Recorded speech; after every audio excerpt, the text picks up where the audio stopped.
My name is Gabriela Lawrence Soto, and I will be one of your presenters for today. I work within the Office of Learning and Development at the Massachusetts Rehabilitation Commission.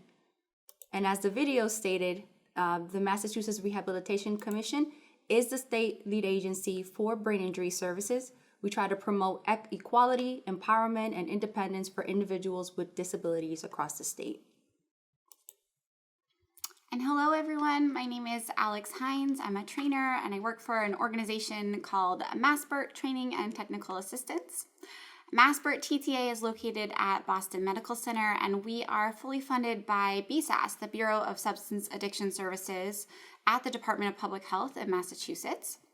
And our goal is to really help work with all kinds of different healthcare and human service organizations, lots of different nonprofits and schools, to think about how we can work together to establish both Espert, which we're going to talk all about today, and motivational interviewing as a standard of care in all of these settings across the state of Massachusetts. And so we do that by helping with implementation and sustainability guidance, and also doing skills training and coaching for individuals that are using these different modalities. So our objectives for training for today are we're going to look at some different screening tools that we can use to screen folks for brain injury. We're going to look at screening tools that we can use to screen folks for unhealthy substance use or substance use risk. Talk about some different conversation approaches that we might use to increase engagement with people who have brain injury or people who have unhealthy substance use or both. And then also take a brief glance at some different referral resources that we can use for both of these as well, for brain injury and unhealthy substance use. So we're going to start off today with our sort of first section here called Making the Case. So why is it that we're talking about screening for brain injury and unhealthy substance use, and why is it that we're talking about them together? And so what I want to do first is define what I mean by Espert. What is Espert? Espert is an acronym. It stands for Screening, Brief Intervention, and Referral to Treatment. And essentially, it is a public health approach or modality that we can use to help us identify and intervene in all kinds of different risk behaviors or health risks by first starting out by doing a universal screen. So we do a screen, meaning using a standardized, validated set of questions to help us identify a behavior, experience, or a symptom that somebody might be experiencing. Then we follow up that screen with a brief conversation known as the brief intervention that helps us to disclose the results of the screening and then talk about how we might work through some of those results. And then finally, for those individuals that may need further support, we work towards referring those people to different types of support or treatment as needed. So Espert was first developed for use in the substance use field to help us identify and intervene with people that might be using substances in an unhealthy or risky way. But we can also apply Espert in lots of different health behaviors or risk behaviors as well, including mental health, and in this case, brain injury. So we're going to think about how we can use this modality, this three-tiered approach, as a public health approach to screen both for substance use and also screen for brain injury. I just want to do a quick pitch for why we might do any kind of public health screening. So we get lots of different screenings when we go into a medical setting regularly. So if you think about when you go into your provider's office or your doctor's office, almost every time we go in, we get a blood pressure reading.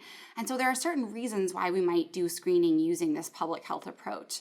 And the first is that it has to be a condition or a disease that has high prevalence in our population in general. Otherwise, we wouldn't be screening across the population.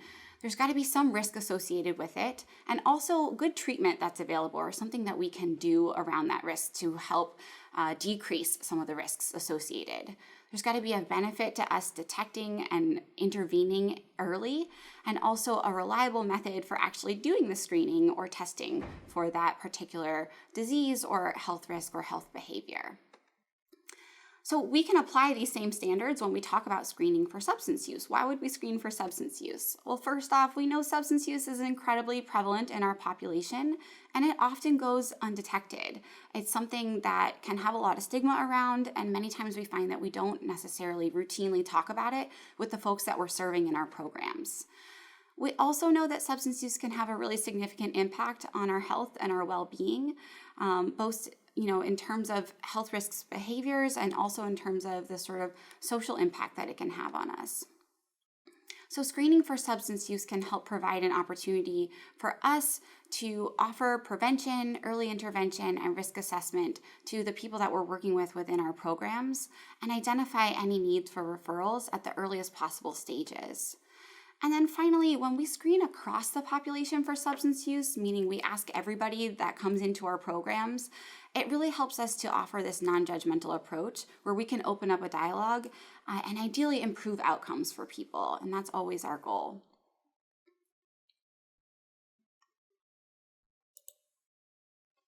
So why screen for brain injuries? As you've learned in the first 3 sessions, brain injury is very prevalent. In Massachusetts alone, you could get anywhere up to 67,000 incidents a year. It's a silent epidemic. People tend to appear, and I say appear, normal. Oftentimes, symptoms of brain injury often go undiagnosed, misdiagnosed, mistreated, misunderstood, or overlooked because there might be other conditions that may hide symptoms that are truly a result of a brain injury. The effects of a brain injury can vary from person to person. You could have someone who may have symptoms of brain injury that could last a couple of weeks to a couple of months to a lifelong permanent damage and impairments. And the important thing here is to know that there are other conditions out there that can mimic the symptoms of brain injury. And here we provided you a list of some of those common conditions that can mimic a brain injury. When working with individuals with brain injuries, no 2 injuries are ever the same. And it's very important as providers that we do screening so that we can get a quick glimpse as to what's going on with an individual, so that it puts us in a position where we're being more proactive than reactive to what we're seeing when it comes to responding to cognitive impairments resulting from a brain injury. There's oftentimes as providers, we see the behaviors and consumers are often labeled as lazy, not motivated, resistant, not compliant, or even aggressive. And some people may assume that they're doing this willfully, but it's really a result of their brain injury and they can't control what's going on. Knowing about brain injury also gives you an opportunity to adjust your service plan and whatever treatment that you decide to put together. And it's so important to do it alongside the consumer and think about what kinds of accommodations and compensatory strategies will help them follow through with whatever recommendation that you make.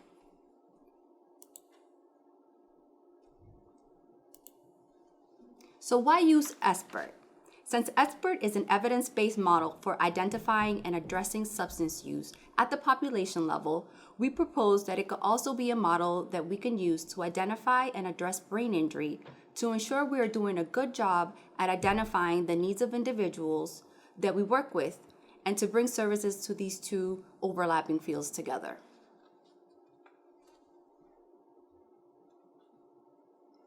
So we want to start off today talking a little bit about defining what we mean by unhealthy substance use, because I think a lot of times we may have different messages about what that means. And so let's spend some time level setting here where we can kind of talk about what we mean by unhealthy substance use and what we're going to be looking to identify in the population of individuals that you guys might be serving. So unhealthy substance use. What we mean is to look at substance use really along a spectrum across our population. So there are going to be people within our population, our general population, and then also folks with brain injury who may have low risk or no risk in relation to their substance use. Potentially they don't use substances, they don't use alcohol or other drugs, or they're considered low risk because they fall below certain consumption guidelines. We're also going to have people that fall into a category that we define as risky use. And so these are those folks that may fall above certain consumption guidelines, but they don't necessarily meet the criteria for a substance use disorder. So it's not the full DSM-5 criteria for substance use disorder, but they're slightly above those consumption guidelines, or they may put themselves into a category where they'll start to see some health risks related to their substance use or social emotional risks related to their substance use. And then finally, the sort of top tier of this pyramid here is what we look at as substance use disorder, so those folks that do meet the DSM-5 clinical diagnosis, and where the sort of hallmark is compulsive or uncontrolled use despite negative consequences. So when we talk about identifying unhealthy substance use, what we really mean is to work to identify folks that may fall in one of the top 2 tiers along this spectrum. And so we're trying to help bucket people into either the low risk or no risk category or that unhealthy use category, which is comprised of both risky use and substance use disorder. So I think one of the things that happens a lot in our programs is that we may do a decent job at identifying people that have a substance use disorder, but we often miss the people that are slightly below that clinical diagnosis who could still have risk related to their substance use. And for alcohol, we've got pretty good definitions of what we mean by this, what we mean by unhealthy alcohol use. And so there's an organization called the NIAAA, the National Institute for Alcohol Abuse and Alcoholism, that have come up with some guidelines based on the research at where folks might put themselves into that risky category in terms of their alcohol use or in terms of their drinking. And so they've come up with some guidelines about drinks per day and drinks per week. And so according to the NIAAA, men should have no more than 4 drinks in any one given day and no more than 14 drinks in a week in order to remain in the lower risk category. If they go above that, they would be considered to have risky alcohol use, or we might call it higher risk use. I want to be clear that going above these different benchmarks does not necessarily mean that somebody has an alcohol use disorder.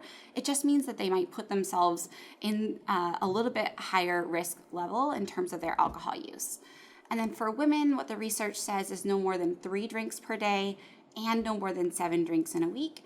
And then anybody over 65 would be no more than 3 drinks in a day and no more than 7 drinks in a week. And the reason that they've separated men and women here is because of the different ways in which our bodies process alcohol. So there are physiologic differences between men and women in how we process alcohol, and that's why we've put these into 2 different categories. I do want to make a slight note here that I know that men and women does not necessarily comprise the entire gender spectrum or how people might identify, so please continue to use gender-affirming pronouns as you're talking with individuals that you serve in your programs. And what we mean by separating men and women here is really separating people based on their sex at birth. There are also, of course, guidelines around other categories of people. So people who are pregnant or who might be pregnant or planning to become pregnant are recommended not to drink at all. So there's no known safe amount of time, type, or timing of alcohol use during pregnancy. People under 21 in the United States should not drink at all. And then people with certain medical conditions and people on certain medications should absolutely speak with their providers about alcohol use. And one of those medical conditions might be brain injury as well. So we've got some categories that help us look at how we distinguish between lower risk alcohol use and then kind of risky or higher risk alcohol use, looking at drinks per day and drinks per week. But I think it's also really important for us to identify and define what do we mean by a drink, because that may look different depending on what you're drinking, depending on the culture that you come from, depending on the location that you're drinking within. So in the United States, again, how we define this is 1 standard drink of beer would be 12 fluid ounces of beer. That's around 5% alcohol or ABV. For wine, that's 5 fluid ounces of wine. That's around 12% alcohol or ABV. And then for liquor, like gin or vodka or whiskey, it would be 1.5 fluid ounces of liquor. That's about 40% alcohol or ABV. This is what is meant by a standard drink. And we can look at some of the data that helps us to also make the case for why we think it's really important, in particular, to make sure that we are doing substance use screening and screening across the spectrum for people that have existing brain injuries. Here's what we found. When we look at the United States in general, if we look at adults in the United States between the years 2018 to 2019, this data comes from the CDC. In the U.S. in general, the kind of general population of adults, just over 50% of adults in the U.S. reported any drinking. And then we had just under 20% reported binge drinking, and just around kind of 7% reported heavy drinking or going over those weekly categories. Then when we overlay Massachusetts, we can see that we're somewhat higher here in Massachusetts for adults that reported drinking. So we have about 60% of adults here in Massachusetts reported any drinking. almost 20%, a little closer to 20% reported binge drinking, and then around 10% reported heavy drinking. And then when we look at the population of folks with brain injury, what they reported before their brain injury, and then also what they reported after their brain injury, we can see that folks with brain injury have even higher prevalence of alcohol use. So over 80% of folks reported any drinking before their brain injury. And even closer to 20% reported heavy drinking before their brain injury. And then we can look at the sort of trends in what's happening after their brain injury. It went down slightly, but it's still much higher than what we can see happening for the general population at both the US level and the state level here in Massachusetts. So it helps us kind of make the case for why we want to make sure that we're screening for alcohol use in a population of people that have brain injuries. Then when we look at defining what we mean by unhealthy substance use for other drugs besides alcohol, we don't have quite as clear definitions. So our research just hasn't caught up quite enough to help us really understand, what we might define as levels. So what we consider unhealthy use of other drugs in this case would be any illicit drug use, prescription medications that are used without a prescription or beyond a prescription.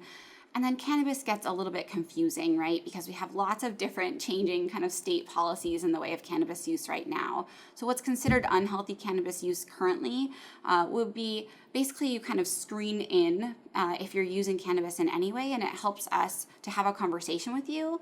And then we can have a conversation, see if you're identifying any risks that may exist for you in your life in terms of kind of medical risks, health risks, or other types of risks. And if needed, we could do a full-on assessment for a cannabis use disorder. Again, cannabis is tricky because we're still kind of waiting for the research to catch up for us to understand how we might define levels of use like we have with alcohol use. And then we can look at the data here as well for other drug use. So when we look at the general population in the US, we can see about 10% of the general population in the US reported any illicit drug use, and around the same reported cannabis use. Just higher than that here for the state of Massachusetts. So it helps us make the case for why it's particularly important for us to screen for substance use here in Massachusetts, because we have a higher prevalence than the entire United States. And then when we look at those folks that ended up having a brain injury, we can see even higher in that population of illicit use and cannabis use before their brain injury. And then use went down slightly after the brain injury, but we can still see here that it helps us make the case for why it's really important that we're doing screening for substance use among those folks with brain injuries. So what are some of the risks of substance use for individuals with brain injury? I'm going to pass it to Gabby to bring us through this. Sure. And this part is just going to be a quick refresher. Some of the common risks and symptoms of brain injury, the way we layered it here for you, is that they could fall into a physical, cognitive, or behavioral consequences. So here's an example of some of the ways in which unhealthy substance use can impact an individual. Then we have here some of the ways that unhealthy substance use, brain injuries impact individuals. And then we're going to look at the intersection of all three. Studies for both brain structure and function indicate that substance misuse and traumatic brain injuries interact in an additive way. Specifically, their co-occurrence results in more impairments than either one of them alone. So you'll see here that you're just layering more issues on top of each other. When someone has brain injury with co-occurrent substance use, is going to exacerbate a lot of the symptoms of brain injuries. We've listed quite a few here. Additional ones include worsening visual deficits, increased socialization, poor self-regulation, and reduced coping strategies, right? There may be new onsets or worsening depression symptoms, anxiety symptoms, and PTSD, as well as their tolerance for substance use is going to be lowered. Therefore, substance use will limit the outcomes for TBI by undermining any of the environmental support such as family care and access to services. So in looking at that intersectionality, individuals that fall under that trifecta, and the trifecta being a brain injury, a substance use disorder, and a mental health disorder, when combined, these are the most challenging individuals to work with. Oftentimes, providers struggle to work with this population, again, because they either are reacting to one or the substance use and the mental health, and they're forgetting about the brain injury and the cognitive impairments that come with the brain injury. So it's very important for providers to factor in all three of them. And it's very difficult at times for individuals with the trifecta to remain engaged in services. And this will be a good opportunity for you as providers to keep in mind that you should get education around brain injury so that you could have a better understanding of how individuals sustain a brain injury, as substance use being one of the risk factors for sustaining it, and then how some mental health concerns can lead to someone sustaining a brain injury. There's a lot of information that we could provide you around training. Screening is very important that it gets done consistently, that you apply accommodations so that individuals can be successful in following through with whatever recommendations that you make. And it's very important for providers to work together, enhance communication so that as individuals are engaging multiple systems, that the information is shared in a way where it's more collaborative and consistent to help support that individual. Because as providers, we have to become this an individual's frontal lobe, right? We have to help them with, find ways to help them with organization and follow through as best we can so that they can get the most out of the services that we can provide them. So now we're going to get into identifying some of the risks.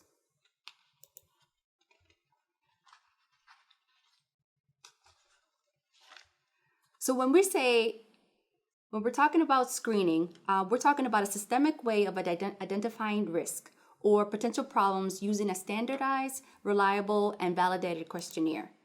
And for the purposes of this presentation, we came up with a potential workflow and looking at three different buckets. On one extreme, those of you who are working within the substance use treatment programs, and then on the other extreme, those of you who are working within the brain injury community, and then those of you that kind of fall in the middle, you're either a behavioral health provider or some form of a community-based program. And so I'm going to just show you here visually just some of the paths that you can take when thinking about implementing a screening tool, and some of the opportunities that you guys have when you're doing an intake, you're doing service determination, reassessments, you're discharging individuals. Anytime where you feel like an individual, you're observing changes, it'll be a good time to do a screening. So let's take it from the perspective of a substance use treatment program.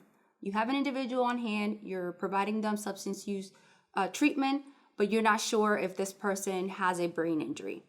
If you happen to know, best case scenarios that you know, what we will ask you to do is to make sure that you implement accommodations for the symptoms of brain injuries, that you connect them to brain injury services, and that you continue to support their recovery goals.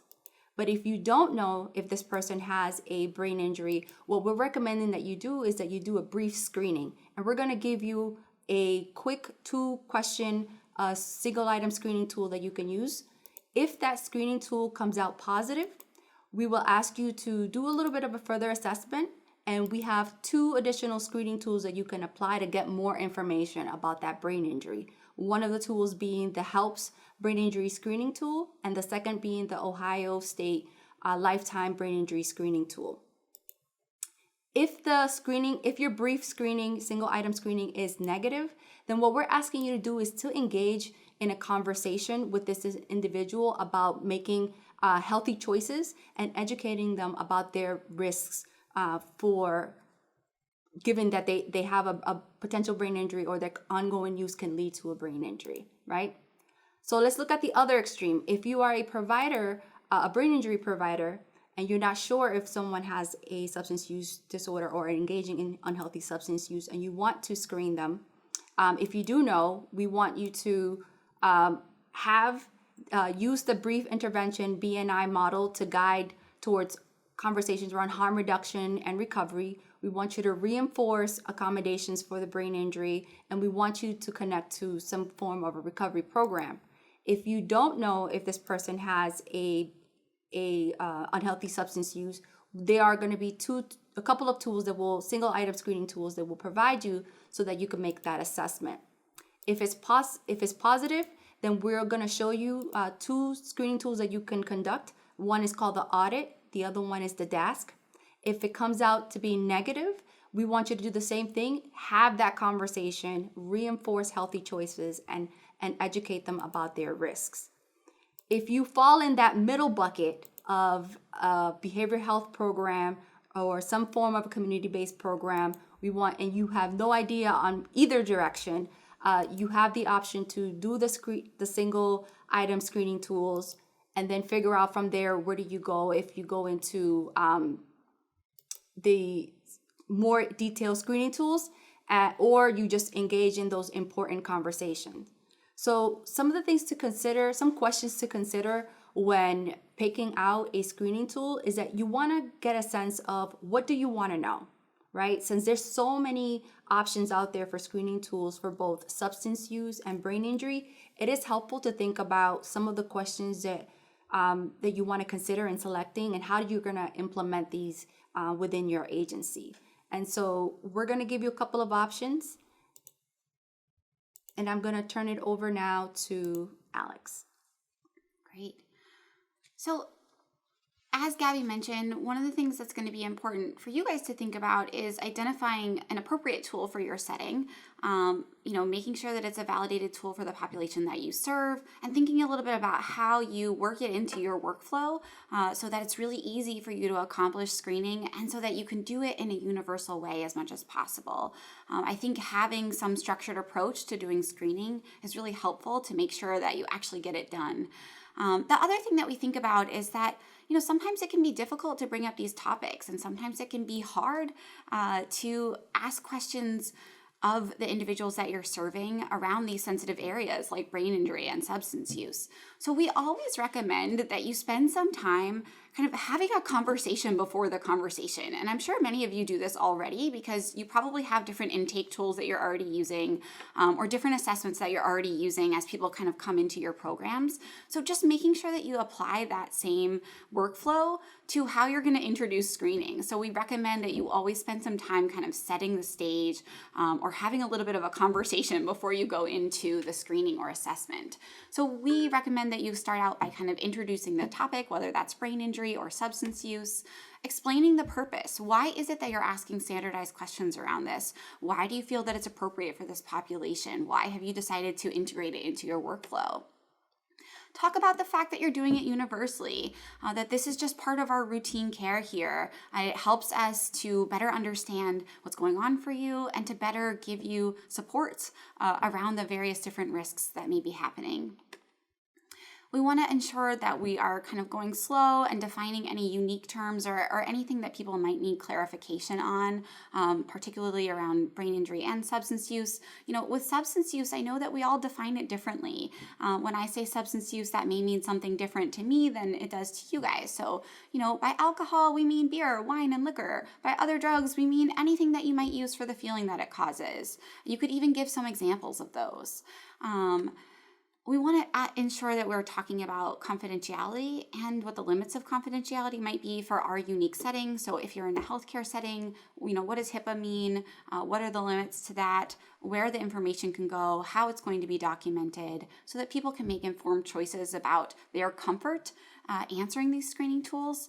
And then finally, most importantly, and I cannot stress this enough, we always ask permission. So although, our hope is that this will become something that's integrated into your workflows and it's something that's done routinely, we want to ensure that we're building partnership with the individuals we're serving. And so if we're going to be screening for substance use, the final thing we do when we're kind of setting the stage is we ask permission. Is it okay to ask you these questions? And if we get a no, we're done for today. I'm never going to ask permission if somebody doesn't have the option to say no.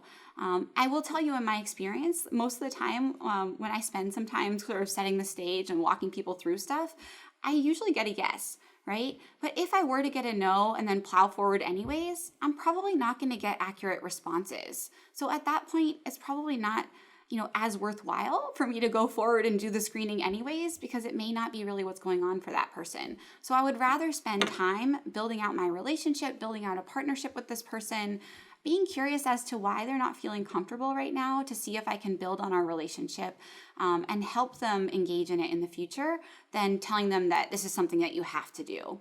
So I think asking permission is really key here, and one of the best ways that we can build collaboration around this. Some of the things that I hear kind of coming up often for people, a problem, that people might feel interrogated, that sometimes our screening tools, we have some options for very brief screening tools, which are a great start. We also have some options for more lengthy screening tools that can help us do a better, more robust assessment. But sometimes the concern is that people might feel interrogated or they might feel like it's a lot of questions. So you guys can think about how you want to work it into your workflow, how you can make it feel a little bit more conversational, and how you can do that introduction to help build out some comfort around it. Again, I oftentimes hear there's a concern that people might say no, or they don't want to be screened for brain injury, or they don't want to be screened for substance use. And so making sure that we have some comfort with how we're going to handle that if people say no, whether that's, hey, do you mind if I ask you why? Or is there anything I can do to help you feel more comfortable? Would it be okay if I try again next time and see how you're feeling? Again, kind of working around our relationship. A lot of times, there's a fear that people won't be honest. And of course, we can't force anybody to answer these questions in a fully forthcoming way.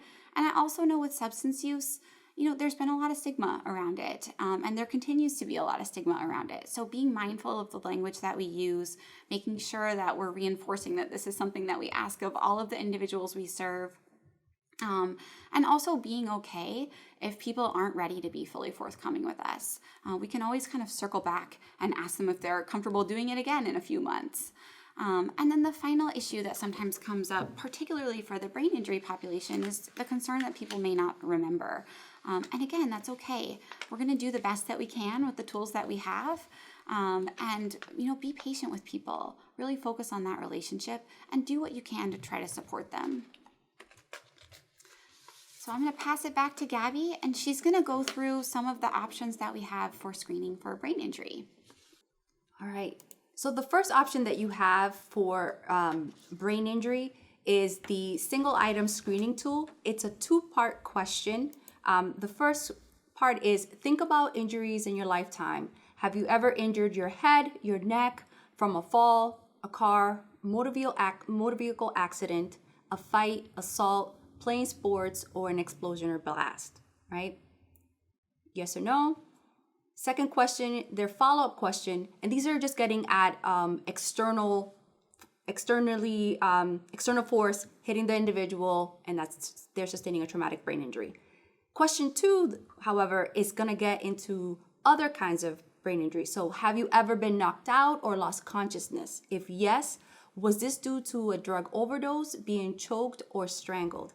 And this gets into us diving into anoxic and hypoxic types of brain injuries when working with individuals. If they said yes to any one of these events, then this is considered a positive screen. This is simple, 2 questions. This is the easiest version for you to adopt into your practice. If you want to know a little bit more, I have another screening tool called the HELPS Brain Injury Screening Tool. Now, this tool was developed by Dr. Picard and her team back in 1991.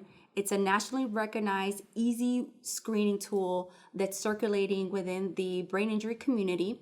It's based on an acronym of the word HELP, HELPS, and it cues you, each letter cues you with questions to ask the individuals. It could be detect any kind of brain injury, externally forced injuries and internal caused injuries. It could be applied to any population in any setting, and anyone can apply this screening tool regardless of their educational level. Okay, it's a 4-question yes or no with 1 question that says check all that apply. You can administer the screening tool over the phone or in person, and it relies a lot on self-reporting. So as Alex mentioned before, you got to go at the consumer's pace. If there's times where you need to repeat yourself, do that. But it relies a lot on self-reporting. And it could capture all types of brain injuries at any point in time. This is what it visually looks like, and you all will get a handout of this screening tool. H is for, did you hit your head? E, did you go to the emergency room or visit a doctor because you've hit your head? L stands for loss of consciousness or any episode where you've experienced feeling dazed or confused. P is for problems, and it lists a couple of examples of problems that are common when someone hits their head. So headaches, depression, difficulty problem solving, difficulty concentrating, dizziness. Any one of these problems alone doesn't mean that someone has a brain injury, but when you tackle that with having their head hit, that's when it becomes a point of concern. Then S is for symptoms. There could be significant sicknesses out there that could flag you to someone having some kind of an internally caused brain injury. For example, exposure to meningitis, history of heart attacks, carbon monoxide poisoning, overdoses. There's a slew of them. They're all, the tool itself will cue you to check off what they are, and then you have the opportunity to go in and score it. When you score it, you could get a positive screen in any one of the 4 ways. Someone has hit their head and had to go to the emergency room. Someone's hit their head and then they have a significant illness that you identified. Someone may have lost consciousness and has 2 problems identified from the list, or they've gone to the emergency room or visited a doctor with 2 additional problems. This screening tool is very easy to do. The next screening tool that I will encourage you all to do, if once you feel comfortable with the helps, you could jump into a screening tool that'll give you even more information about the brain injury. It's the Ohio State University Lifetime Brain Injury Screening Tool. Now, this screening tool was developed by Dr. John Corrigan and his team over at the Ohio Valley Center for Brain Injury Prevention and Rehabilitation back in 2007. This screening tool, when it was originally developed, it was developed with traumatic brain injury in mind. And since about 2019, it got modified to include other types of acquired brain injuries, especially since a lot of us were interested in knowing more about trying to capture the anoxic and hypoxic brain injuries as a result of overdoses and episodes of choking and strangulation from domestic violence and intimate partner violence events. So this screening tool was initially geared for healthcare and social service professionals, but now the revised tool can be done by anyone in any setting, and it really captures a way to estimate the likelihood that the consequences have resulted from some time of lifetime exposure to a brain injury. It's also being used a lot in the brain injury community for questions that it's eliciting lifetime history. It could be administered over the phone or in person. And again, it also relies a lot on self-reporting. So let's take a look at these questions a little closely. We have question number 1 that starts asking about you're cueing the person to think about a time where they may have been exposed to some kind of a brain injury, and it gives the interviewer cues for what kinds of brain injuries to ask for. A lot of the questions in number 1 are about external force to the head, right? And some of them have follow-up questions. So think about injuries you have had where you've been knocked out. So you want to get a sense, did the person lose consciousness? If they did, you want to know about how long, because one of the ways that the medical profession measures severity of a brain injury, right, whether it's mild, moderate, or severe, depends on how long the person has lost consciousness for. So here it gives you some cueing as to ask for that. And then how old were you when you had your first injury? That is very important to know, because anyone who sustained a traumatic brain injury before the age of 20, they're going to have poor outcomes in adulthood.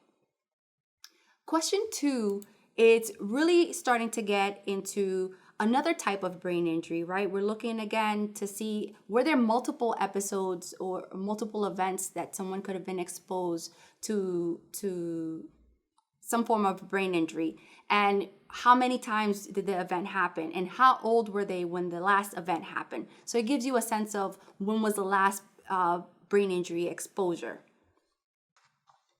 Then we get into question number 3. Have you ever lost consciousness from a drug overdose, being choked, or strangled? And this is really getting, again, at the anoxic, hypoxic exposures. Our brain is a very oxygen-hungry organ. So anytime that someone's left with limited to no oxygen flow to their head, you're going to know that there's damage caused to the brain. And so we want to know how many times has this happened. Many of you who are in the substance use profession, you've heard consumers or clients say to you, I've had more than one overdose. So that should be already a red flag that they've had an event where they could have sustained a brain injury. Also, individuals who are in situations where there may be domestic violence or intimate partner violence, there could be episodes where someone's being choked or strangled, and they may not have lost full consciousness, but they may have gone some period without oxygen flow to their head. So we want to know how long do they think they've gone without oxygen.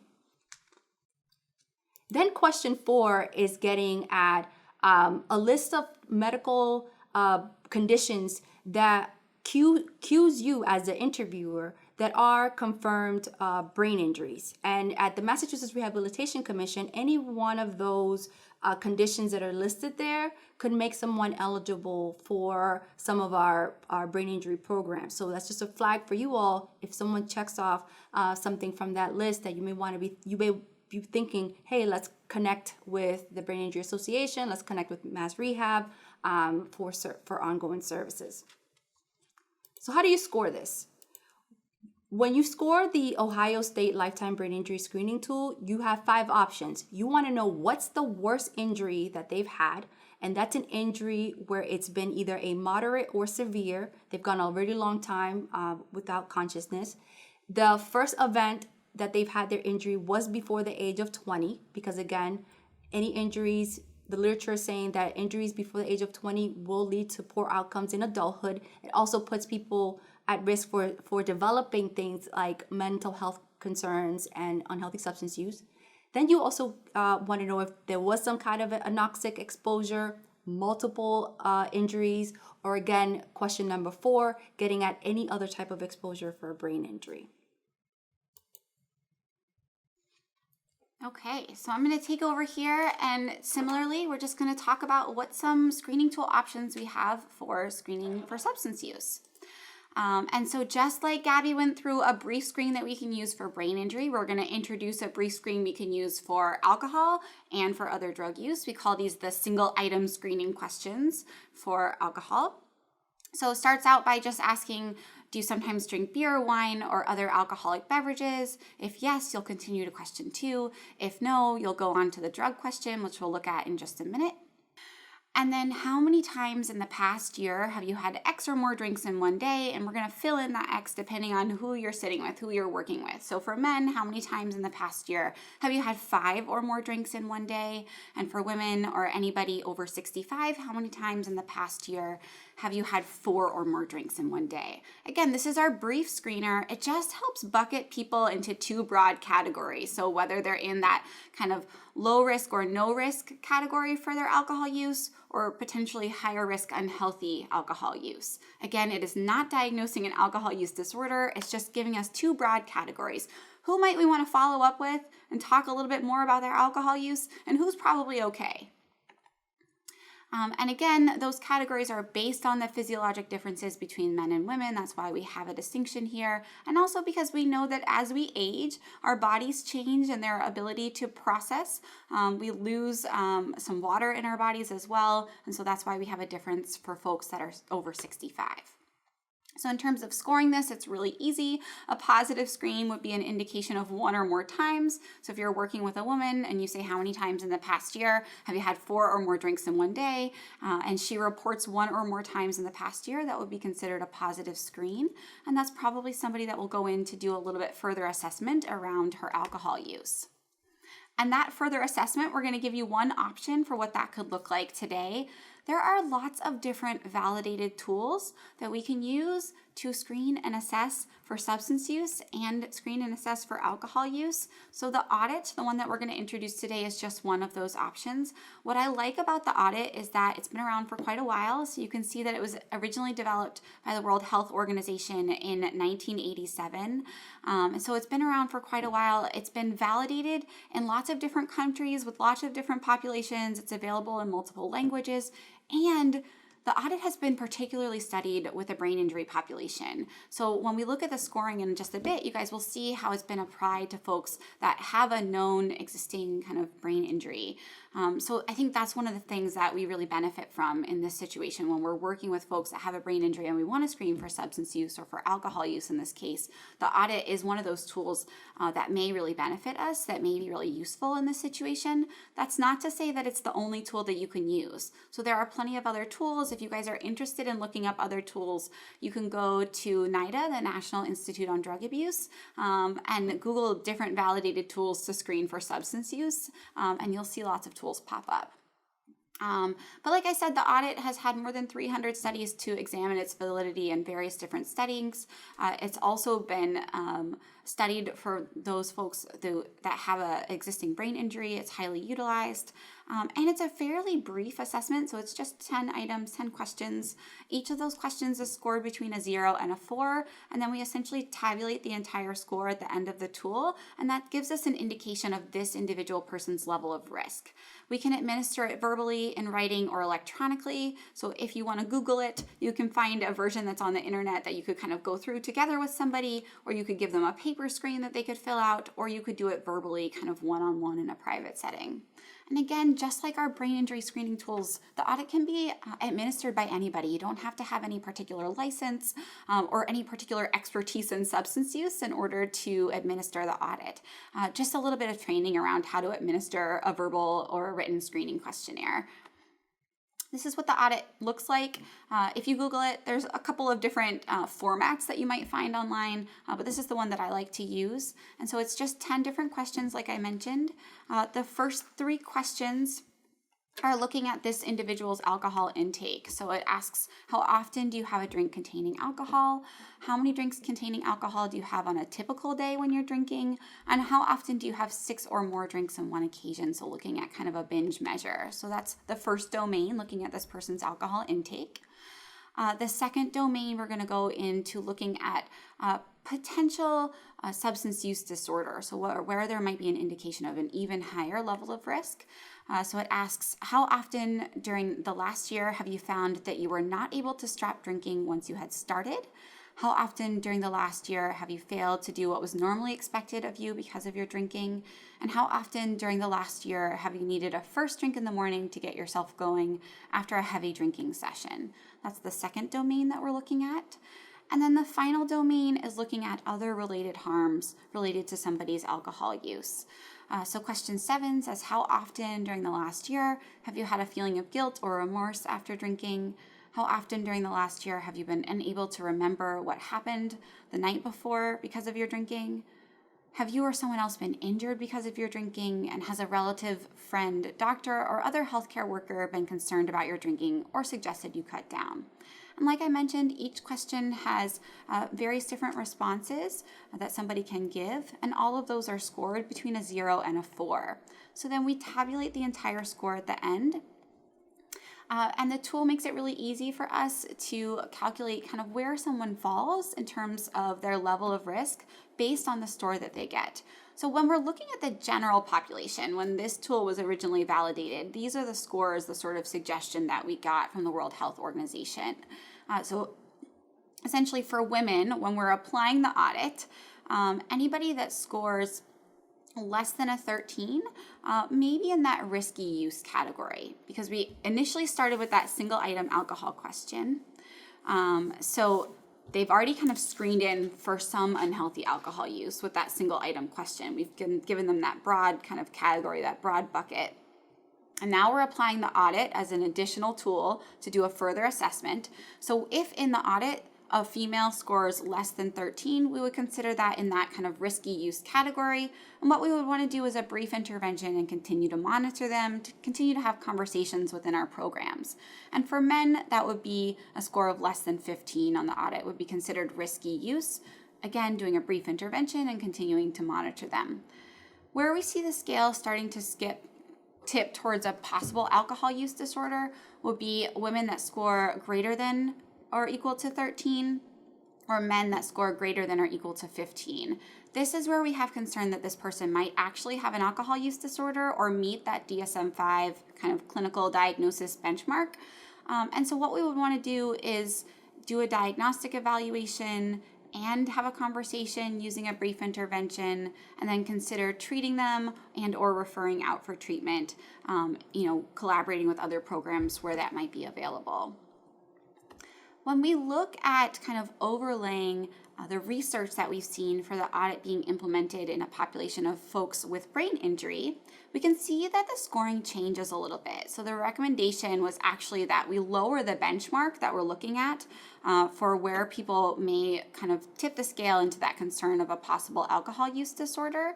And so the recommendation in the studies on this was that we actually, if we have somebody that's got a known brain injury, that we do the diagnostic evaluation for an alcohol use disorder for anybody that scores greater than or equal to an 11. This is what the research has told us. So again, there's slight differences depending on if we're working with general population, no known brain injury, or we're working specifically with a population of people that have a brain injury. All right, and so let's talk a little bit about how we can screen for other drug use. Again, I'm going to start out talking about a brief screen, the single item screening question that we use for drug use, and then going into a further assessment tool that we can use for those folks that screen positive on the brief screen. So the brief screen for other drug use is how many times in the past year have you used cannabis, an illegal drug, or used a prescription medication for non-medical reasons, for example, because of the experience or feeling that it caused. And again, super simple. A report of one or more times in the past year is considered a positive screen. We're doing that broad categorization here of low or no risk versus higher risk or unhealthy drug use, just to help us, kind of get an indication of what might be going on for this individual. One of the other things I want to note here is that the reason that cannabis is in brackets is because, technically speaking, when this question was first validated, cannabis was still considered illegal in all of our states. And so it wasn't actually included in the validation of this question. It was originally validated in 2010. So we've added in the word cannabis to make sure that we can continue to have conversations with people about cannabis if we'd like to, but it does change the validation slightly. And then if somebody screens positive on that single item screening question for other drug use, we may choose to go into a further assessment. We might want to stratify them kind of in terms of their level of risk, just like we did with alcohol. And so one option that we have would be to use a further assessment tool. In this case, I'm going to talk about the Dast, the Drug Abuse Screening Test. The Dast has several different versions that are available. So in this case, we're going to look at the Dast 10, which is very commonly used, particularly in healthcare settings. But just like with the audit, anybody is able to administer this tool. You don't need any kind of special licensure or anything like that. So the Dast was originally developed by Harvey Skinner and his colleagues in 1982. It helps us screen for unhealthy drug use in adults. It assesses for drug use in general, so it doesn't necessarily reference specific types of drugs. So if we wanted to talk about a particular type of drug, we may do a further assessment with that individual. It's also been widely validated, and particularly there's been some research of how to apply the Dast for a population of folks with brain injury. The one thing to note about the Dast is that it is copyrighted, but we can use it for free with permission. So if your programs would like to use it, we're going to give you an example of it in the resources for this training, but just make sure that if you start to implement it into your workflow, you just have to email Harvey Skinner and his colleagues and ask permission to use it, and they'll say okay. They just like to keep track of who's actually using it. So you don't need to pay for it. It's still free, but it is copyrighted. So like I mentioned, it's a 10-item screening questionnaire. With the Dast, we're just scoring each response either a 0 or a 1. We're going to tabulate the total score at the end, and that will give us an indication of this person's level of risk. Just like with the audit, the higher the score, the higher the likelihood of a substance use disorder or the need for kind of a diagnostic evaluation, further assessment. And just like with the audit, we can administer it verbally, in writing, or electronically. So we've got lots of options of how we actually incorporate it into our workflow. So let's take a look at it. It starts out by asking, have you ever used drugs other than those required for medical reasons? It's just a yes or no response. Do you abuse more than one drug at a time? Are you always able to stop using drugs when you want to? Have you ever had blackouts or flashbacks as a result of drug use? Do you ever feel bad or guilty about your drug use? Does your spouse or parents ever complain about your involvement with drugs? Have you neglected your family because of your use of drugs? Have you engaged in illegal activities in order to obtain drugs? Have you ever experienced withdrawal symptoms or felt sick when you stopped taking drugs? And finally, have you had medical problems as a result of your drug use? So again, we would tabulate the score at the end, and the higher the score, the higher the likelihood of a need for diagnostic evaluation and then potentially a referral. This is what it might look like if you were doing the paper screen. So you could go through with people and they can kind of circle their responses.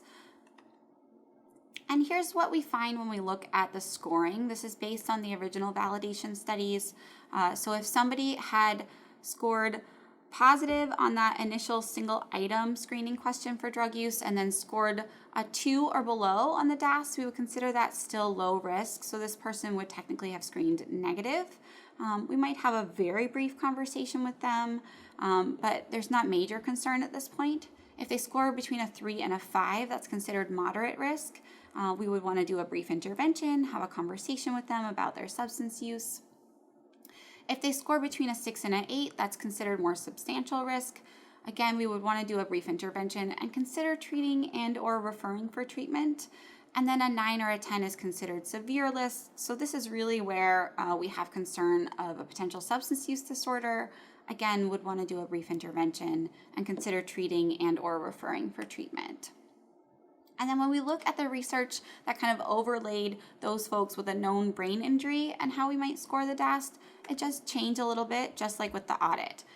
So if we have somebody with a known brain injury, we might score it a little bit differently. We might lower the benchmark for where we're looking at doing that diagnostic evaluation and treating and or referring for treatment. So the score here would be greater than or equal to a 6, would be an indication of a possible substance use disorder. So some things to note when we're thinking about applying screenings in general to a population of folks with known brain injuries. We just want to be mindful that people with brain injuries can be very concrete. So be patient, take your time, go through with them at the pace that's comfortable to them. It's okay to take breaks if you have to. We also know that abstract thinking sometimes can be challenging. So if people have questions, do the best that you can to answer those questions without getting too far off of your screening tool, because we want to try to remain within the validation of these tools. We also know that folks with brain injury might struggle to kind of follow applications from one situation to another. So again, kind of being patient is going to be key. And keep it as simple as you can. Be clear, kind of check in with the person. How's their understanding? How are they feeling? Is it okay to move forward the whole time? Okay, so let's say we've completed the screening. We did our single item screening questions. We did a further assessment if needed. So what do we do after those screenings are done? We've got some results of the screening. Now where do we go? So we're going to talk about this next, kind of toward effective conversation. What do we do with the results of the screening tool? And this is the section of Espert that we call the brief intervention. So this is where we have a short guided conversation that helps us to address the screening results. We can disclose the screening results to the individual that we're working with and have a conversation where we might work to guide towards health or other resources that can support this person. We call this the brief intervention, and I think the key here is that we are really intending to be brief. Espert was originally developed for use in primary care settings where we were trying to get medical providers to have conversations, particularly about substance use, more often. And we know a lot of times medical providers don't have much time. And I'm sure many of you in the programs that you're working in, you're limited in your time as well sometimes. So a lot of times, we really consider the brief intervention portion of Espert to be a brief conversation, somewhere between 5 and 15 minutes. If we're noticing that we'd like to spend a lot more time on that, then that may be somebody that you want to create kind of a follow-up plan with. We are going to focus as much as possible on being non-judgmental in these conversations, really paying attention to our language and being as inclusive as possible, thinking about how we can build partnership over time, how we can build collaboration, asking permission constantly. Is it okay to move forward? We are guiding in a particular direction. And so in order to do that, we are going to borrow some principles and skills of a certain type of conversation, a certain type of counseling that we call motivational interviewing. And I'm sure many of you have had some training in motivational interviewing before, but essentially what we're going to do is try to think together with people about their own thoughts on their desires, abilities, reasons, or needs to make a change in a given area, whether that's around their brain injury or around their substance use, and then kind of working to guide towards health in those situations. So whether that's harm reduction or getting access to recovery supports, getting access to certain types of medication or treatment or anything like that. So some of the things that I hear come up when we talk about kind of going into this brief intervention or going into this conversation after the screening is this concern that I don't have time. Like I said, these are not meant to be conversations that take a long amount of time. It's really meant to be brief, kind of packaged, short, and we've got some particular tools that we're going to introduce to you guys today that you can use to help you go through these conversations and kind of stay on track. Another thing that gets raised a lot is that sometimes people just don't feel as confident having these conversations. I think particularly in my field, working around substance use, it may not be something that people are always super comfortable bringing up or kind of talking about. And I always say that the best thing to do in that situation is to practice. So today is going to be a broad overview or sort of introducing the tools, but we would be happy to come back in the future and do more practice, do more training, help people to feel more confident in this area. Ideally, we don't want the first time that we're kind of practicing or trying this out or having these conversations to be when we're right in front of the individuals that we're serving. It'd be much better if we have time to kind of practice with each other, work out some of the kinks, and then be able to go in and do it with the folks that we're serving. And then again, oftentimes we hear concern that people won't be honest or they won't be forthcoming. And I always like to say that the more that we can work on our relationship, the more that we can build collaboration, the more likely it'll be that people feel comfortable to be forthcoming with us. Particularly when we think about the case of substance use, a lot of people have had bad experiences in the past in agencies or in the community in relation to their substance use and, when they kind of open up about it. So we're working to sort of undo some of that. And so we just have to be patient with people. And so again, kind of thinking about how we might want to enter into these conversations, I always like to say that we want to start out by thinking of a person that helped us to make a change in a given area. So if we're going to be talking about, kind of guiding towards health in the case of brain injury or guiding towards health in the case of substance use, maybe apply some of your own knowledge about what helped you make a change in any given area, or if you had to make some kind of difficult behavior change in the past, maybe there was someone there that kind of helped support you through that situation. And thinking particularly about what specific qualities, characteristics, or behaviors they exhibited that you found helpful. So maybe someone that helped you through a difficult time, like what did this other person do to support you through that? What did you find helpful? What helped you to get through it? And when we think about those qualities, characteristics, or behaviors, that starts to become a little bit of our job description as we're entering into these conversations with people. Because what we know is that our style alone as providers, when we kind of enter into these conversations, can have a really big influence on other people's motivation to make changes. So when we take a style that's kind of coercive or pressuring, rushing people into a decision, that's judgmental, trying to kind of overprescribe a plan or like tell people what to do, that's confrontational, or trying to fix it for them, a lot of times people's motivation to make changes actually goes down. So we might do harm in those conversations unknowingly. We might actually push them further away from making a change if we take this type of style. So instead, we want to think about entering into these conversations with a style that's kind of genuinely curious and open and inquisitive.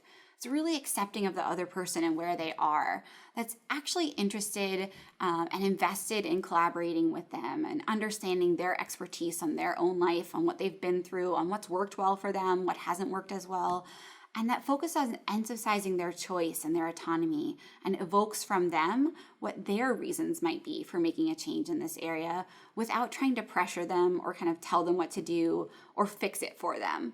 Typically speaking, when we take a style that's along these lines, a lot of times we see other people's motivation to make changes in a given behavior or a given area actually goes up. So just our style when going into these conversations can have a really big influence, not even being mindful of the skill that we're applying, just the style, kind of how are we entering into these conversations.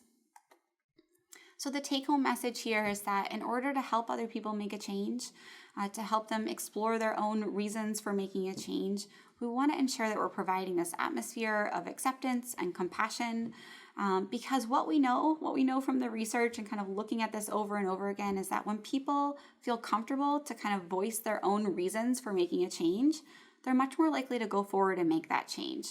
And in order for me to create a space where you feel comfortable talking about your reasons for change, where it feels safe for you to do so, I've got to kind of enter with that atmosphere of acceptance and compassion.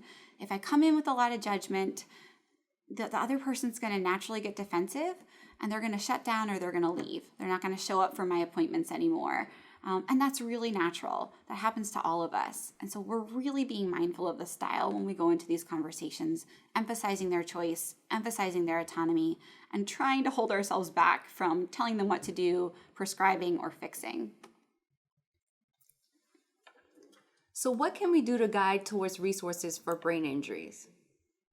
When you're doing these screening tools, again, you're screening, you're not diagnosing. That is not your job to diagnose a brain injury.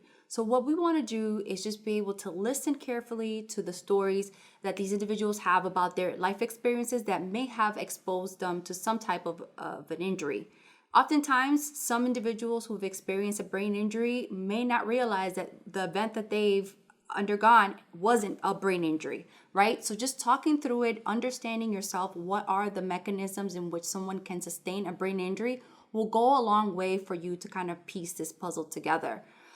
Once you do your screening tool, it'll be important to have a conversation about your findings. Hey, I noticed that in you telling me your story about your childhood that you had a brain injury when you were young, or, oh, during your military service, you were exposed to a blast injury. You may have been exposed to some form of a brain injury. Just have those conversations with the person about what you found.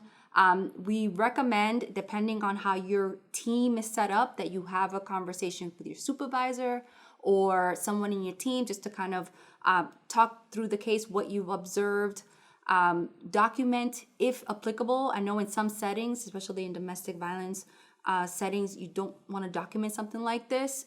It's up to you, your agency. We recommend that you ask the person to seek further medical evaluation, right? As you may have learned in sessions 1 and 2, sometimes diagnostic testing may not tell outright that the person has had a brain injury, but sometimes sending someone to a neuropsychological evaluation, you'll be able to gain more information. So just advise the person to seek further medical evaluation through their primary care doctor. Adjust their service plan with the information that you've gathered. You're noticing the person's having a hard time even getting through the exam, the screening tool, right? They're having issues with memory. They're having issues with processing speeds. Take that into account so that you could adjust your plans and your goals. Watch out for medical interactions. Individuals with substance use disorders or individuals with brain injuries, they tend to have chronic pain. So just think about what other medications are at play. As we age, these conditions, all three of them, could get worse with time. So it's always important to factor in what other medications could pose a risk factor for sustaining future injuries. If someone is they take a medication that makes them dizzier or whatnot, you want to just have that in your radar. You want to be thinking about what simple accommodations or compensatory strategies you can put in place immediately so that you can increase your communication and engagement with this individual. And off the back, get connected with the Brain Injury Association of Massachusetts to provide you or the individual with more information around brain injury. There could be additional steps that your organization can decide to put in place as part of your protocol for this, but these are just some steps that we recommend that you take off the bat. As you're having that conversation with individuals with a brain injury, you want to be thinking about their cognitive skills. Oftentimes, providers make the mistake to assume that a lot of cognitive abilities are intact when working with individuals. And these cognitive abilities are needed in order for them to understand what is going on, what are the recommendations, how to follow through. So it's important to ask individuals what areas are they having difficulties with. And here you have a list of some of the common areas of difficulty. We're going to get into a deep dive of these areas in the training session number 5, and you'll be able to learn specific tricks and accommodation and compensatory strategies that you can apply for any given one of these impairments. But it's really important that as a provider that you're working with individuals to identify what works for them so that they can be able to organize getting to your sessions. They could follow through if they choose to have a memory diary that you use that compensatory strategy so that it reinforces it when they go from provider to provider. And you also want to be able to engage family members and other informal supports to help them carry out whatever it is that you're recommending with these individuals. So be prepared to be a part of that support system. So now we're going to move to the other side and talk a little bit about what can we do to guide towards change when we're working with someone where we've identified unhealthy substance use, whether that's alcohol use or other drug use or both. And so what we recommend, what my organization recommends is, again, something called the brief intervention for substance use. And we always talk about 2 different types of brief intervention. So the first type would be a brief intervention actually for those folks that might screen negative for their substance use. We still want to have a conversation that follows up from that screening where we can reinforce this person's decision not to use substances or to remain low risk right now, explore any kind of safety concerns, have an opportunity to do some education, and plan for the future. And I think this is incredibly important, especially as we're relating to this to folks that might have a brain injury because things change over time, right? And so it could be that right now they're screening negative because they're very recently post their brain injury and they're in an atmosphere where they don't have access to alcohol and other drugs, or they're being extremely cautious, but things could change in the future. So we still want to take that opportunity to have an education or to have a conversation, maybe do some education, and kind of think with them about what their plan is for the future to try to establish and help them remain as low risk as possible for as long as possible. The other type of conversation that we might have is for those folks that screen positive or where we do identify unhealthy substance use. This is a slightly longer conversation, but it's still meant to be brief. We still call it a brief intervention. And for this one, we call it the brief negotiated interview, where we have 5 kind of concrete steps that we might work through with somebody. And our goal here is to really raise awareness of the potential risks related to their substance use, build on their own internal motivation towards engaging in some kind of risk reduction or harm reduction, and then offer referrals if they're desired and needed. And so we're going to go through these 2 types of conversations very briefly today. The first one, like I mentioned, is called React. This is for those folks that might screen negative for their substance use. And the 3 basic steps here, we start out by kind of reinforcing the fact that they are either not using substances or using in a low risk way right now. And in order to reinforce, I like to use an affirmation. So I'll just talk about, hey, you've decided not to drink or use other drugs. This is what I really recommend to people who have a brain injury. Tell me about some of the reasons why you've made this choice. So notice how I'm using an open question here and that's specific, right? I'm trying to evoke from them what are the reasons why they've made this choice so they can tell me why they've decided not to use alcohol and other drugs, and then I can reflect that back to them. I think people can and do, talk themselves into change, and they can also reinforce their decisions to themselves. So if I evoke from them what their choices are, it's helping to kind of put that out there, and their voice can become much louder and help them kind of maintain that choice over time. The second step is where I have an opportunity to do some of that education. And so when I'm doing education, I always start out by asking what people already know, because I don't want to tell them something they know already. It's just going to come off like a lecture. So I might say, what do you already know about the risks of alcohol and other drug use for people with a brain injury? Try to do some level setting, kind of see what they know about this already. See if they understand the overlapping risks that might exist for them.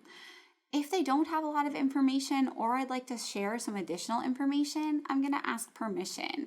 And it's so important that we ask permission anytime we're, trying to share information, anytime that we're trying to offer some suggestions or offer referrals. We want to ask permission, ensure that this is information that people actually want to hear, and again, make it feel like a partnership. So is it okay if I share some information with you? And if they say yes, then we can share 1 or 2 facts. And then I always circle back with, well, what are your thoughts about that? Or how does that fit for you?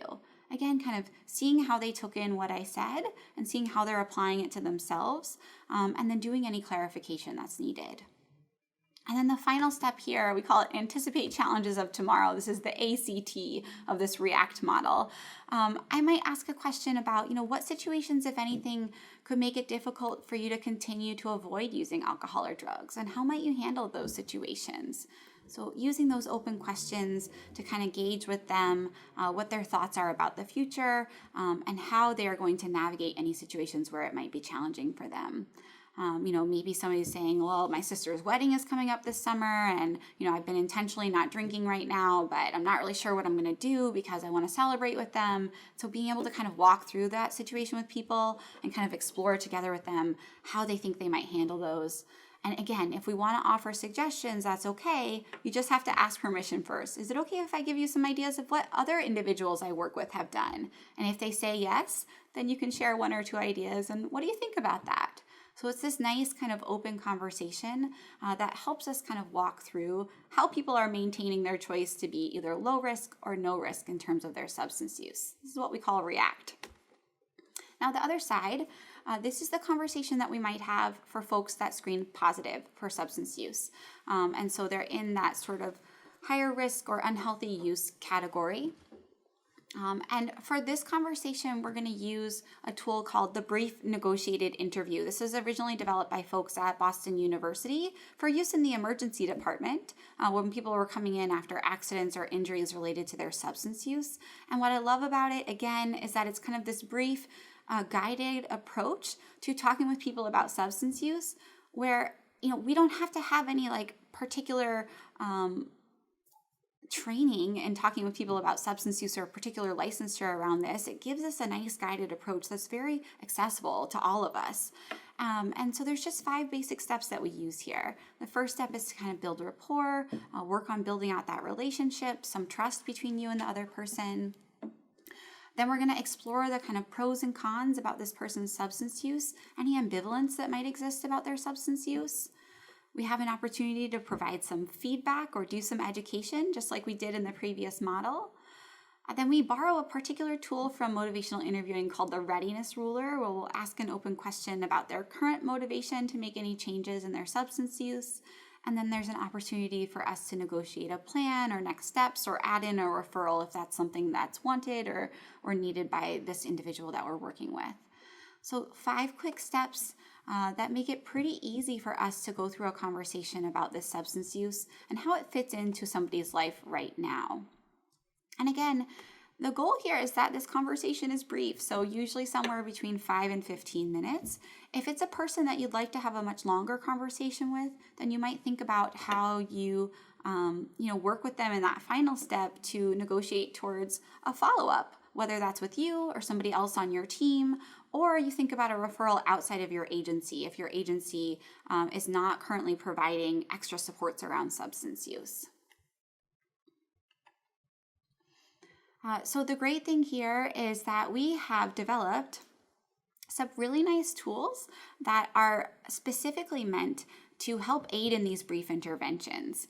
So we've got a tool for React and a tool for that brief negotiated interview that you can use together with the individuals in your organizations to kind of go through these conversations with people, and you can kind of fill them out. It helps make it a lot more concrete. It helps you kind of know where you're going in the conversation, and helps it feel like a very collaborative process. This is something that we've developed together with MRC, and I think that they can be really wonderful tools to kind of use together with the individuals that you guys are serving. It also gives you some kind of quick facts related to substance use that you can implement, so you don't have to feel like you're an expert in all of the different risks that might be related to substance use and brain injury. Some of them are kind of built right into these worksheets, and you can kind of go through step by step with individuals. Put it down on paper. If it's something they'd like to take with them, they can, or it's something that you can retain. And so we've tried to make this really easy, and again, make it feel like it's something that's comfortable and really feel like a partnership with the person that you're working with. We'd also love for your feedback on these tools. So like I said, this is something that our agencies have developed together, but there's nothing that's set in stone here. So if you guys try them out and you're like, actually, it'd be much more helpful to kind of tweak it in this way, we welcome your feedback at any point as well. And these are going to be available for you guys in the resources after this training. We also have 3 additional worksheets that are around particular types of substance. So one around alcohol, one around cannabis, and one around opioid use. If somebody wanted to make an individual change plan around that particular type of substance use, there's some additional worksheets that you can look at for that. So again, it's meant to make these conversations easy. It's meant to make it feel accessible, and so that you guys don't feel like you have to be an expert in all things related to substance use to be able to have a really nice, robust conversation with somebody that's kind of built right into your workflow, and that helps you kind of guide towards that direction of health and guide towards further supports for substance use if needed. So again, some things that we'll want to think about as we're applying this to the brain injury population is that no individuals with brain injury are the same. And so make sure that you are, going slow, taking in the information from the person that you're talking with, and really kind of using the feedback from them in order to moderate your conversations, starting with a strength-based, kind of trauma-informed and person-centered approach that really focuses on using harm reduction. I know that many of you have probably had training in motivational interviewing before, and the nice thing is that for those of you that have not, we've tried to make it really easy by putting those worksheets together for you. So you don't have to be an expert in motivational interviewing or harm reduction or even substance use to be able to have a conversation. That's the purpose of the worksheets. You're going to work with people around creating a treatment plan or service recommendations that are brain injury informed. So making sure that we are routinely screening folks, and if folks say no, kind of following up with them, seeing if we can work it into the workflow, seeing if they'll be more open in the future, using accommodations as best we can to increase the odds that they'll be successful in engaging in treatment supports for their brain injury or for their substance use or for both. Really thinking about how we can make this feel interdisciplinary for people. We know that that's the gold standard. So if we can provide services all together within one agency, that's the best approach that we can come up with. Sometimes that's not possible. So in those cases, we're going to think about how can we create connections with the organizations that might serve people in those areas. So if I'm somebody in a brain injury provider organization, how could I make really nice connections with agencies in my area that serve folks with substance use to be able to do really robust warm handoffs to really kind of facilitate any resources that might be needed. And then finally, being mindful not to discharge people prematurely or end services prematurely. So kind of working with them, being patient over time to have these conversations. And like we have here at the end of this slide, what we're really emphasizing today and what the majority of our training is focused on today is just thinking about how can we screen. So our first task is to identify whether somebody has a brain injury or whether somebody has substance use. And in this case, if you know folks have a brain injury, making sure that we are routinely, universally screening for substance use and then communicating about the results of that screening with the individuals that we're working with. And I just want to remind you guys that this is kind of a crash course in the basics of Espert and how we're applying the Espert modality to the brain injury population. that we did not spend a lot of time going through those brief intervention conversations or kind of how to have a conversation with somebody who screens positive in either area, but we hope to in the future. So if that's something that you guys are interested in, we would love to provide more training. We can also come out individually to your organizations and spend time, at the organizational level, kind of talking with you guys specifically about how you might incorporate Espert into your workflow. So the screening portion, the brief intervention portion, the referral portion, kind of going through, thinking about workflow changes, doing some practice of these conversations, doing practice of screening. So we really want to be helpful to you guys. This is meant to be a broad overview to kind of introduce the concepts, and more to come. As you guys find it useful and necessary, please let us know, connect with us. Okay.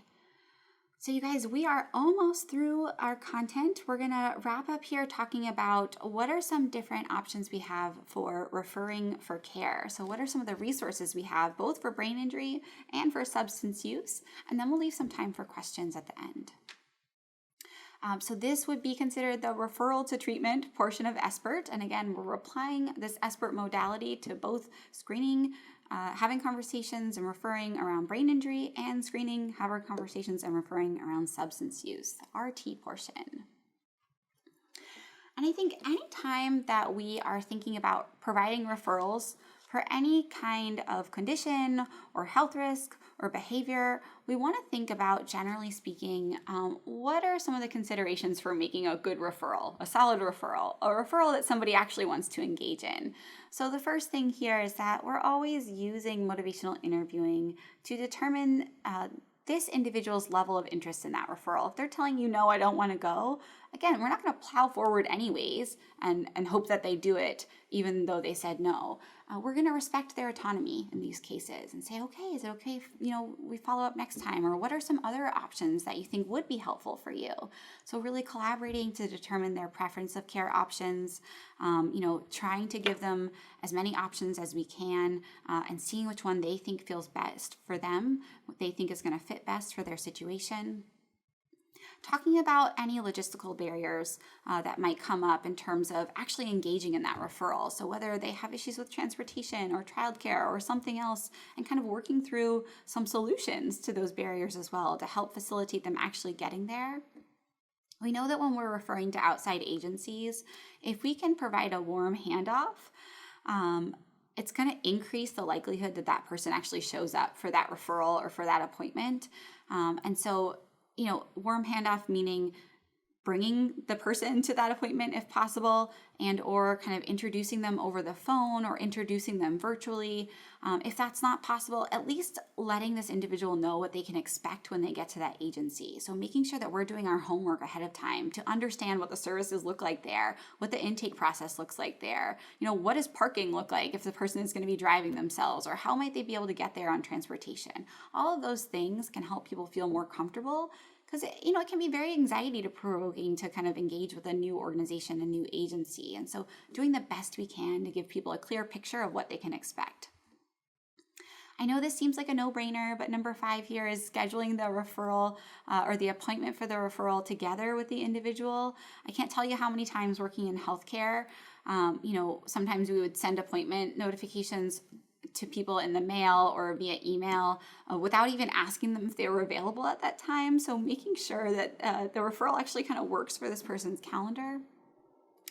If they're not interested in a particular referral at this time, we can always ask if they are interested in a list of care options or resources. And so if we have brochures on hand, we can give those out. Or our agency might decide to create like a particular kind of one-pager for brain injury or one-pager for substance use for the services that are most commonly accessed, in our geographic area, something like that we could just hand out to people so they can kind of think about it if they'd like to. We can also think about different options like peer support that can facilitate treatment engagement if that's appropriate. And then finally, I would say most importantly here, that anytime we provide a referral to somebody, we always want to follow up with them afterwards to see how it went. So see if they actually made it to that appointment. How was it? Tell me about your experience there. Is it something that you would recommend to somebody else? we don't want to be continuously providing referrals that people aren't loving or they're not engaging in or they have bad experiences with. So making sure that we follow up anytime we provide a referral. So where to go to get more information? You all participated in training session number 3. Would you mind advancing it for me?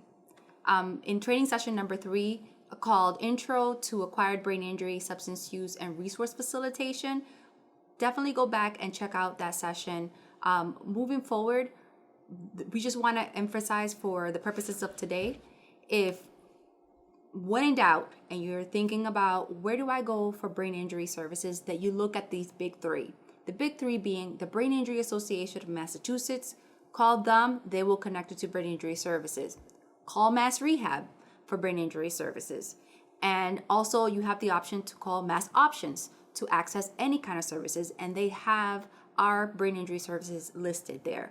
So any one of us, you connect, no wrong door, we will connect you to brain injury services. For referral services and resources for substance use disorder, they were covered extensively in session number 3, looking at where are the internal programs around substance use treatment providers across the state. Go to the BSAS Substance Use Helpline. The phone number is listed on your slide, 1-800-327-5050, or go to the website, helplinema.org, to access all of the available substance use treatment programs across the state.